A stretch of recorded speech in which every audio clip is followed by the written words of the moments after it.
சுங்கச்சாவடி கட்டண உயர்வு தொடர்பாக வேலைநிறுத்த போராட்டம் மேற்கொள்வது குறித்து வரும் 22ஆம் தேதி முடிவு செய்யப்படும் என்று தென்னிந்திய லாரி உரிமையாளர்கள் சங்கம் அறிவித்துள்ளது. தென்னிந்திய லாரி உரிமையாளர்கள் சங்க ஆலோசனைக் கூட்டம் சென்னையில் நடைபெற்றது. அதில் ஆந்திரா, கேரளா உள்ளிட்ட 6 மாநிலங்களைச் சேர்ந்த லாரி உரிமையாளர்கள் கலந்து கொண்டனர். சுங்கச்சாவடி கட்டண உயர்வு, இன்சூரன்ஸ் கட்டணம் உள்ளிட்ட பல்வேறு பிரச்சினைகள் குறித்து அந்த கூட்டத்தில் விவாதிக்கப்பட்டுள்ளது. பின்னர் செய்தியாளர்களிடம் பேசிய அகில இந்திய மோட்டார் காங்கிரஸ் முன்னாள் தலைவரும் தென்னிந்திய லாரி உரிமையாளர்கள் சங்க பொதுச் செயலாளருமான சண்முகப்பா, சுங்கச்சாவடி கட்டண உயர்வு தொடர்பாக மத்திய அரசுடன் பேச்சுவார்த்தை நடத்தி வருவதாக தெரிவித்தார். அதில் உடன்பாடு ஏற்படாவிட்டால் பெங்களூருவில் வரும் 22ஆம் தேதி நடைபெறும் மாநாட்டில் வேலைநிறுத்த போராட்டம் குறித்து முடிவு செய்யப்படும் என்றும் அவர் தெரிவித்துள்ளார்.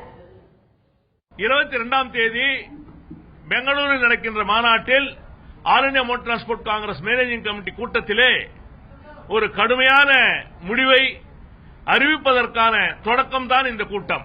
எனவேதான் 22ஆம் தேதி நடக்கின்ற கூட்டத்திலே ஒரு கடுமையான முடிவை all India motor transport Congress எடுக்கும் என்பதை இன்று தெரிவித்துக் கொள்கிறோம்.